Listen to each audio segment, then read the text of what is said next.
really pretty. Different spaces This is Kilbourne Hall. remind us of different memories. When I was in high school, you used to come and see me play little recitals on here. This time, Debbie Parker is joined on stage by her mom, We have a gig. Angie Sinecor. I'm not a performer, But each note Is ruined us. and taps to the beat show differently.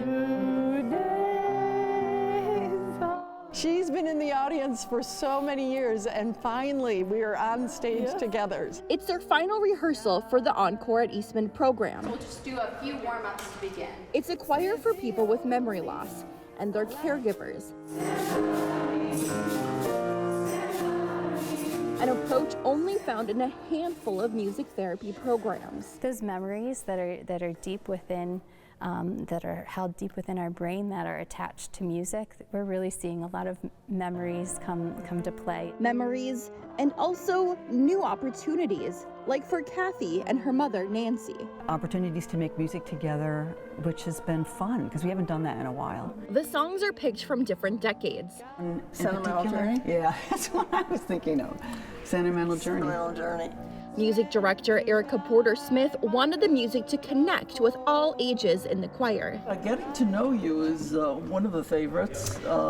My favorite is I'll Be Seeing You. I just think it's so beautiful, and it always makes me cry. The emotions that the music can bring, an unexpected part of these rehearsals over the last 2 months. I get to see this incredible amount of joy pass over their faces. As the final song finishes, And let your poor heart break a little. the choir leaving with more music, friendships, Camaraderie and appreciation for being together that I'm not sure I was quite expecting it to be that fun and bonding. and memories than they arrived with. Wild anticipation. Rachel Nemi, Spectrum News. Inside the Eastman School of Music, it's not unusual to hear songs spilling out of classrooms. But the story behind this song is unique. It's a Ukrainian folk song reminding Ole Krysa of where he grew up. Ole learned to play violin at 6 years old after hearing his mother singing. I was little, I started to sing with her. And they noted that I am capable to sing in tune. He studied at music schools in Ukraine and Moscow, learning from the top musicians. I had, in my early years, possibility to hear famous artists, because every artist, almost any tour, when artists from Soviet Union go to the West, stopped in Lviv. Since 1967, he spent his time transforming students into artists, including ones at Eastman School. And I'm always telling that I'm not only teaching students, I learn many things from them.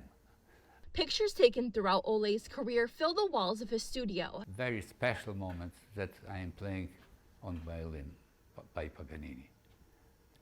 That was a moment when I almost dropped violin, when my heart was here. Yeah.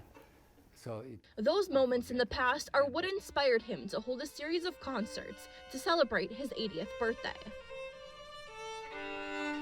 One concert included some special guests.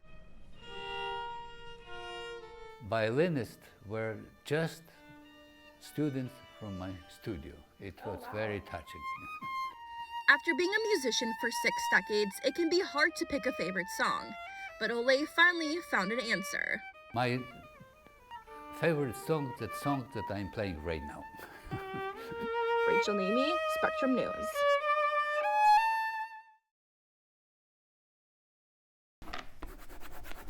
Great artists often express themselves through their work. I use brown because I like brown. Claire McLaughlin expresses herself through colors, Pink and purple are the happiest colors. ones that can be found in a box of Crayola crayons. Crayola crayons are supposed to make everyone happy. Claire has Down syndrome, and sometimes it's difficult for her to communicate how she's feeling. Black is panic, red is frustration, She found therapy in art, sharing her thoughts and feelings through the lines on the page. It's okay to have more than one feeling.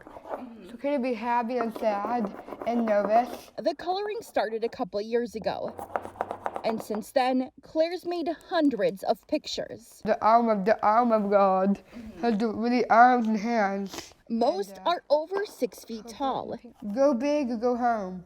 I would say go big or go big. So big, they needed to be displayed in a school cafeteria to get the whole picture. I love how the colors are bright, are brilliant bright. Each one telling a different story. Even though you're feeling negative, you can always see the bright side and the positive. Claire's larger-than-life pictures caught the attention of Crayola's president, posing with the portrait Claire sent him and giving her a special shout-out. He started his Crayola meeting by saying, this is what Crayola is all about. Purple and pink and green. Each color tells a story, There's the yellow in here. and Claire hopes everyone finds theirs. It's always for everyone, and everyone can do anything to fit their minds too. Rachel Nemi, Spectrum News. Force of habit, straightening things out. It's a habit that formed over the course of 50 years. The bad guy, you can see how much fun those would be. For children's librarian Mary Ferris. Sometimes it's busier here than others. She's using this downtime to organize books. This one's called PU, it's about stinky things. For one of the last times at Wood Library. It's all ready to go. Mary's retiring after 5 decades on the job. Where was I most comfortable? I was always comfortable in a library. Growing up, the library was a second home to Mary. A feeling she's worked to bring to the kids visiting. Finding out what they're interested in so that the next time they come in, I can say, oh, by the way, we just got this in and I think this would be something that you would really, really love. What interests kids definitely changed over 50 years. Dinosaurs are always popular. But it's what kept the job fresh for Mary. I always have a new crop of kids to discover who Curious George is and who Pete the Cat is. The stories on the pages aren't the only ones Mary will miss. There's a lot to choose there. I was getting connections from people who used to come as preschoolers to programs and now they were watching them with their children. And I don't think you really realize the connections you make with people until you do something like retire. And as Mary gets ready for her next chapter, she'll have plenty of material. Library visitors leaving her words of advice and retirement tips. Of course, the one I was looking for isn't here. Technology and tastes may have changed over Mary's 5 decades at the job, but one thing always remained the same. I always say a good story is a good story. Rachel Nemi, Spectrum News.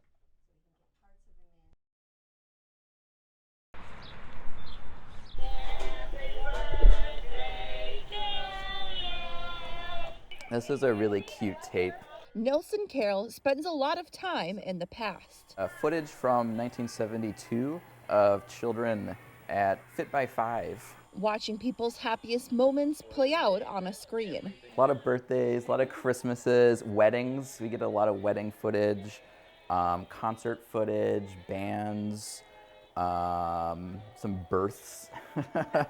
It's part of his job as curator and preservationist for the Visual Studies Workshop. Beautiful technology.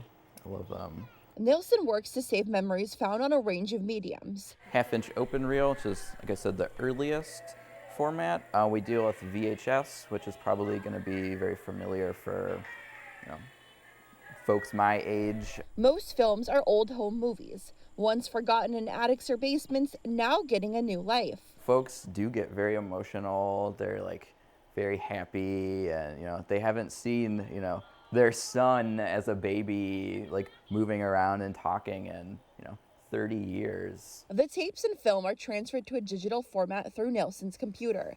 He does hundreds of these a year. You may have seen sort of other clips of this interview before. The ones that stand out the most are often the most simple. They sort of do the same thing every Christmas, but the children get a little older, the parents get a little older. And it was just really amazing. Probably about 10 years of footage. But it's not just home movies Nelson preserves. WXXI. The Visual Studies Workshop has an archive of thousands of videos, There's a lot of important Rochester history in this room. many about political issues the city was facing throughout the decades. And Portable Channel went around and interviewed a lot of folks and sort of, paint this whole picture of what was happening. A moment in the past captured and saved for years to come. Beautiful or interesting moments on them that are often very personal for who made them. Rachel Nemi, Spectrum News.